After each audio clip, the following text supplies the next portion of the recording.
अगर Ukraine nuclear power होता तो क्या जो रशिया यूक्रेन का वॉर आउटकम है वो चेंज हो सकता था? Now today, referring to the context of global security challenges in a broader view and in particular the threat of nuclear, today we'll see how the nuke works. Now, giving you an overview, the first nuclear weapons were delivered by an aircraft. Later, the ballistic missiles were put with the warheads, and today the world is seeing smaller tactical weapons, nuclear weapons such as artillery projectiles, landmines, anti-submarine depth charges, torpedoes, shorter range ballistics, and cruise missiles. Hello and welcome to another session of AB Discuss with Mary, presented you by Alpha S Academy. And to discuss the idea of the nuclear conflict and the nuclear power in general, we have with us Madhav Patro, the founder of Alpha S Academy. Hello, Madhav. Good morning. I hope you are doing good good. Morning अभी। Good morning. So basically, Madhav, बड़ा interesting सा subject है, बचपन से सब सुनते आ रहे हैं, न्यूक्लियर न्यूक्लियर न्यूक्लियर। आजकल चल भी बहुत रहा है। And if you see the comic Indian channels, you will find that उन्होंने तो करा भी दिया था। दे हैव इवन डिक्लेयर्ड कि यूक्रेन को नेस्त नाबूद कर दिया है रशिया ने। But then coming to the serious point, why is the nuclear threat rising? देखिए, अभी न्यूक्लियर थ्रेट राइजिंग के लिए हमें 4 पॉइंट्स है इम्पोर्टेंट। मतलब ग्लोबल में न्यूक्लियर थ्रेट बढ़ रही है करके ये 4 पॉइंट्स इंडिकेट करेंगे। फॉर एग्जांपल, पहला पॉइंट रीजनल टेंशंस। जो रीजनल अभी ग्लोबल कॉन्फ्लिक्ट में आप नॉर्थ कोरिया का देख लीजिए, ईरान का देख लीजिए, इसराइल का जो जो कॉन्फ्लिक्ट्स है, जो रशिया यूके का कॉन्फ्लिक्ट्स है, क्योंकि रशिया का हाथ से निकल रहा है वॉर। तो वो आज भी उनका एक स्टेटमेंट आया था कि we are not a mad to use the nuclear threat, मतलब न्यूक्लियर वॉर वेपन्स करके जो रशिया का प्रेसिडेंट बोले हैं, लेकिन फिर भी एक थ्रेट है। अभी भी नाटो, जो नेटो है ना, वो मानती है कि न्यूक्लियर थ्रेट अभी भी है, वो है। और एट द सेम टाइम जो गवर्नमेंट का इसका जो मैनेजिंग करने का जो कैपेसिटी है, जो न्यूक्लियर वेपन्स तो बना के रख लिए हो, लेकिन उसको थेफ्ट से, किसी एक्सट्रीम हाथ से जाने का जो ये है, मेथड है, जो डॉक्ट्रिन है, वो भी कुछ कंट्रीज का बहुत ही वीक है। फॉर एग्जाम्पल, अब देखिए, नॉर्थ कोरिया का जो न्यूक्लियर वेपन बनने का जो ये है, ये माना जाता है कि पाकिस्तान से कुछ न्यूक्लियर टेक्नोलॉजी ट्रांसफर हुआ है, चाइना से ट्रांसफर हुआ है। अभी न्यूक्लियर का जो चाइना, जो पाकिस्तान के पास न्यूक्लियर वॉर वेपन्स है, वो यूएसए का हमेशा कंसर्न था, नेटो का और यूनाइटेड नेशन सिक्योरिटी काउंसिल का हमेशा यही कंसर्न था कि न्यूक्लियर, जो पाकिस्तान के पास न्यूक्लियर वॉर वेपन्स है, वो एक्सट्रीम ईस्ट के हैंड पे जा सकती है करके, क्योंकि उधर का जो एनवायरनमेंट की वजह से ये एक थ्रेट है। और डिस्पाइट, जैसे ग्लोबल रिस्क में ना, जैसे न्यूक्लियर वेपन से बचने के लिए जाते हैं, जैसे न्यूक्लियर बैन ट्रीटी ये सब आ रहे हैं, जी। फिर भी कुछ कंट्रीज है, जैसे for example China, India, north Korea, Pakistan, United kingdom, अभी रशिया भी, ये ना अपनी जो न्यूक्लियर वेपन्स की जो कैपेबिलिटी है ना, जी। बढ़ाने के लिए ये कोशिश कर रहे हैं। जी। ये है। और एक थर्ड है कि अप्रोक्सीमेटली जो 90% जो न्यूक्लियर वेपन्स है, वो रशिया, यूएसए के पास है। ये बिल्कुल। हमेशा इनफैक्ट ये मैं एसिमेट्रिकल आपको है। बता दूं, लोगों को लगता है कि यूएसए सुपर पावर है, but then the number of nuclear warheads की मैं बात करूं तो रशिया के पास ज्यादा है यूएसए से, और काफी ज्यादा है। इनफैक्ट वो गैप भी ठीक ठाक है। Yes Madhav, please. और एक फोर्थ मेजर पॉइंट है, जैसे अभी हम लोग न्यूक्लियर वेपन्स देखोगे ग्लोबली, जी। 9 कंट्रीज के पास आ चुकी है। जी।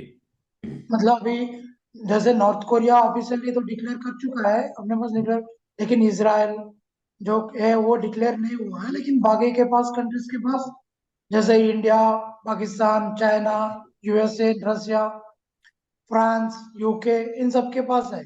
लेकिन ये 9 कंट्रीज कंट्रीज का नंबर तो 2-3 ही पड़ा है। हम्म। लेकिन आप सेकेंड वर्ल्ड वॉर के बाद हम्म। देखोगे, न्यूक्लियर जो वेपन्स का नंबर है ना, बढ़ते जा रहा है। अभी रफली जो है इंडिया में, वर्ल्ड में 13,100 न्यूक्लियर वेपन्स है, ये एक्सपेक्टेड है, इससे भी ज्यादा भी हो सकता है। Exactly. इसीलिए न्यूक्लियर थ्रेट एक राइजिंग थ्रेट है। That's a documented number. And on a shorter note, you talked about the nuclear ban campaign. So basically, it is under the two major heads. जो थोड़ा लेस इंपॉर्टेंट है, पहले उसकी बात कर लेते हैं। पहले एक आईकैन है। ICAN stands for international campaign to abolish nuclear weapons. Now, it is a coalition of non-governmental organization (NGOs) promoting adherence to the and implementation of United Nations Nuclear Weapon Ban Treaty. Now, that particular nuclear ban treaty is NPT.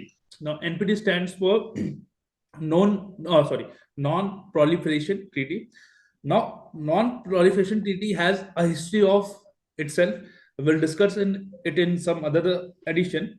But then it was signed in 1968, came into force in 1970.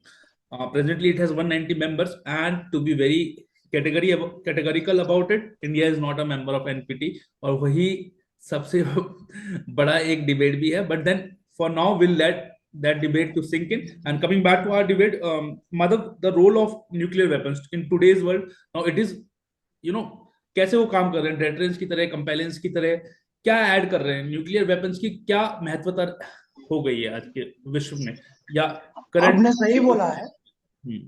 जैसे nuclear weapons जो होते हैं ना, उसका main M होता है कि जैसे कोई भी कंट्री न्यूक्लियर वेपन कंट्री बनना चाहती है तो उसका दो ही एम होता है।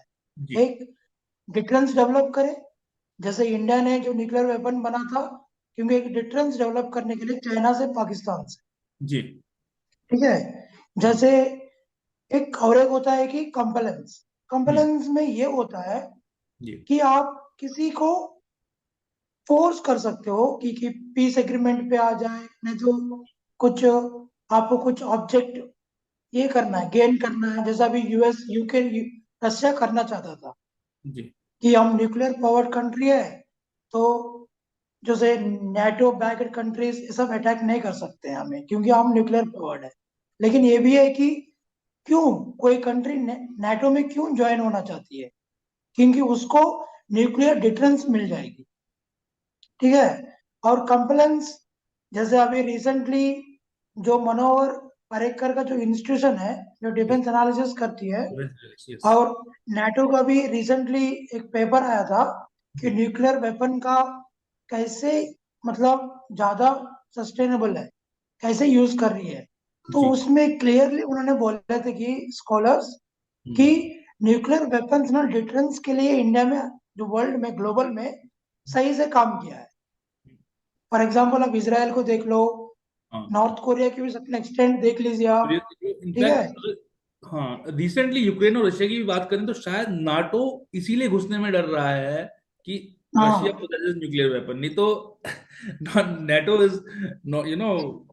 मेरे को नहीं लगता कि वो रुकता अगर नॉन न्यूक्लियर स्टेट होता कोई। इनफैक्ट आज के टाइम पे मैं आपको बताऊं, जो भी टेरिटोरियल इंपीरियलिज्म की बात हो रही है, वो सिर्फ न्यूक्लियर स्टेट्स ही कर रहे हैं, नॉन न्यूक्लियर स्टेट्स कुछ नहीं कर रहे हैं। आप साउथ साउथ आपका जो सब सारन कंट्रीज हैं, वो कभी भी आप, क्योंकि वो न्यूक्लियर पावर पोजेस नहीं कर रहे, तो वहां पे कभी भी आपको ये टेरिटोरियल इंपीरियलिज्म नहीं मिलेगा। मतलब आप बेसिकली देखिए, USA, China, Russia, they all are nuclear states, and they only talk about, akhand, whatever they want. So somebody wants akhand China, somebody wants akhand Russia, and so on. So basically, now coming, limiting our scope now to the Indian context.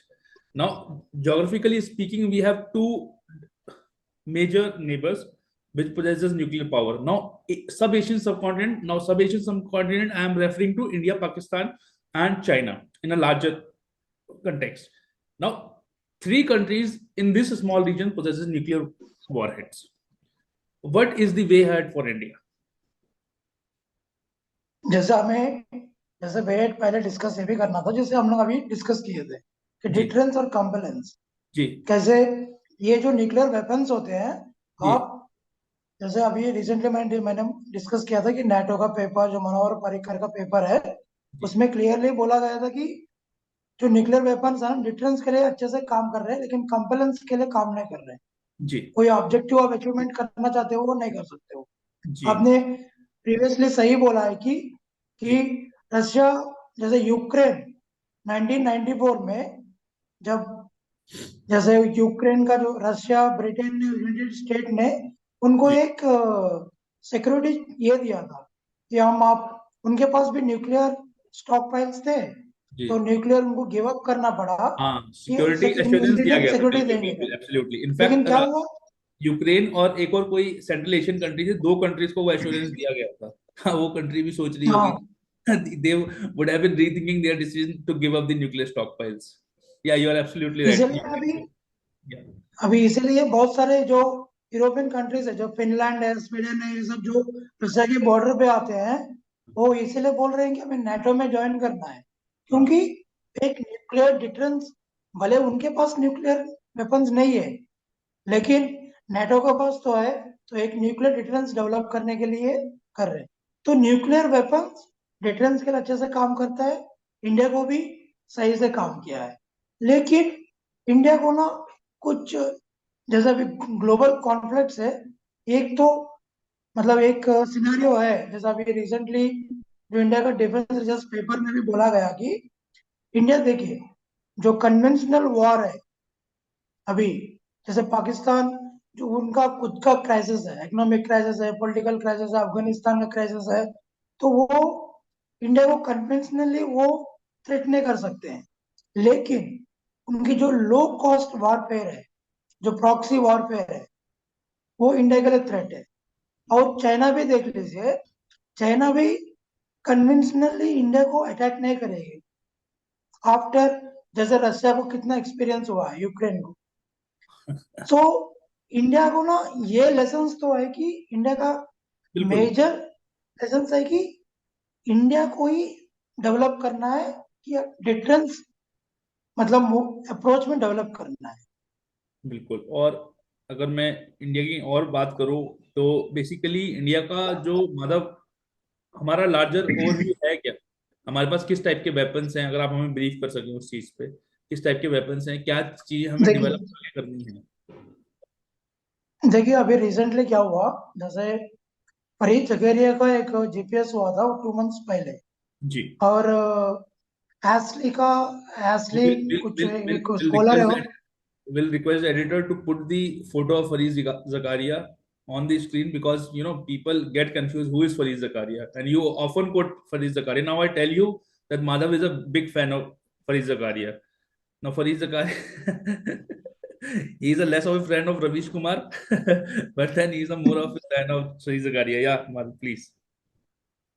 Farid Zakaria, उनमें एक GPS में उन्होंने एक बहुत ही अच्छा analysis किया था कि उनका अ, जो इंडिया का जो वेपन्स है, वो 70%, 60 to 70% इंडिया का जो डिपेंडेंसी है, जी वो रशिया से आती है। जी तो उन्होंने क्लियरली बोला है कि जो इंडिया का ये लेसन है, जैसे अब यूक्रेन में उनकी जो आर्टिलरी, उनकी जो टैंक्स किस तरीके से काम कर रही है, जैसे हाँ, वो एक डिफरेंस नहीं है।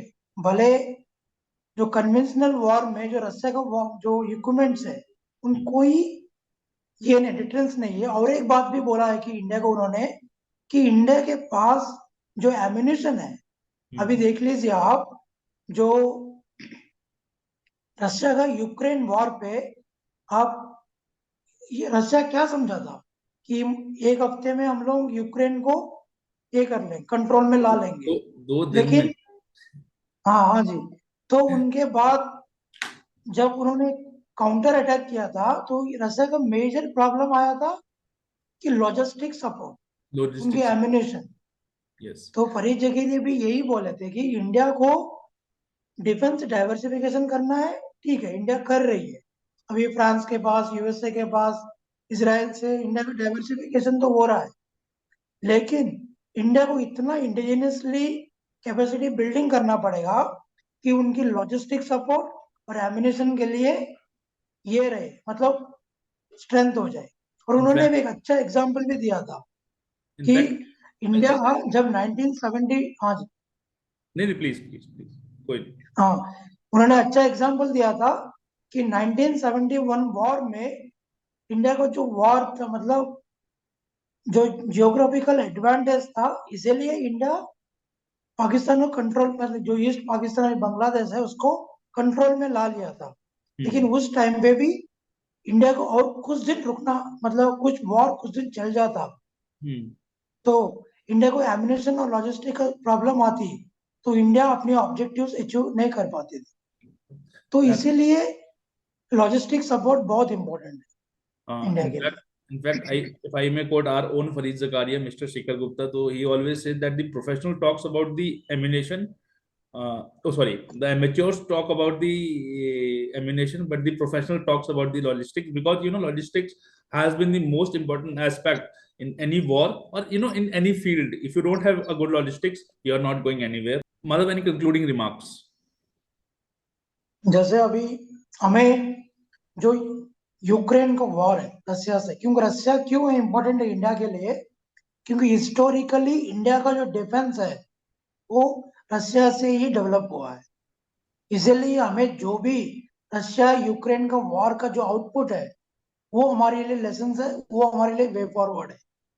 फॉर एग्जाम्पल देखिए, जो रशिया का मेजर जो पहला प्रॉब्लम था कि उनका जो ड्रोन वेपनरी सिस्टम है वो यूक्रेन से काउंटर नहीं कर पा रहा। ये हमें सीखना पड़ेगा, क्योंकि फ्यूचर में पाकिस्तान और चाइना भी ये टैक्टिक्स हमारे ऊपर यूज कर सकते हैं।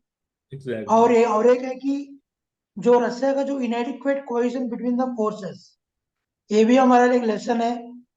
और इंडिया का जो अभी ग्राउंड स्ट्राइक प्लेटफॉर्म्स है, जैसे आर्टिलरी टैंक से कुछ टेक्नोलॉजी, भले इंडिया जैसे इंडिया ने इंडिजिनियसली डेवलप किया है, अर्जुन टैंक्स कुछ कुछ डेवलप किया है, फिर भी इंडिया का जो ग्राउंड प्लेटफॉर्म्स है, जो ग्राउंड स्ट्राइक के लिए जो यूज करती है वेपनरी सिस्टम, वो रशिया से डिपेंडेंसी है। तो इसको डाइवर्सिफाई करना पड़ेगा, क्योंकि बहुत ही ये इंपॉर्टेंट हो जाती है जो जब इन्फेंट्री वॉर में उतरती है। और India doesn't have dedicated indigenous operational long range anti tank missiles. तो ये यूक्रेन का वॉर से ये समझ में आ गया कि आपकी जो लॉन्ग रेंज आर्टिलरी जो एयर स्ट्राइक मिसाइल्स होते हैं वो बहुत ही इंपॉर्टेंट है। और एक बिग लर्निंग है कि इंडिया को अपनी आर्टिलरी को बहुत ही रैपिड वे में एक्सपेंशन करना पड़ेगा। और फाइनली इंडिया को जो इंडिजिनियस डिफेंस टेक्नोलॉजी, जैसे आप आजकल तो बोल रहे हैं कि प्राइवेट सेक्टर्स को ला रहे हैं, वो ये सब सही है, लेकिन इंडिया को ना फंडामेंटल रिसर्च बहुत करना पड़ेगा, क्योंकि अभी भी हमारा जो, जैसे अभी फॉर एग्जाम्पल ले लीजिए तेजस है जो HAL के पास है, वो 10 साल लग गया बनाने में। 30 तो साल ये जो 30 साल तो 20 30 साल साल लग गया, मतलब उसको ग्राउंड पे लाने 30 में भी। to 30 years, when HL को ऑर्डर दिया गया था HL बनाने का, after 30 years Tejas came back, and तो ये हमें लैकुना है, इससे like, ओवरकम करना पड़ेगा इंडिजिनियस टेक्नोलॉजी को। देखिए, कुछ चीजों पे फोकस करने से नहीं होगा, इंडिजिनियस टेक्नोलॉजी भी बहुत ही डाइवर्सिफाई में करना पड़ेगा हर चीज में, I with think inclusion of army personnels.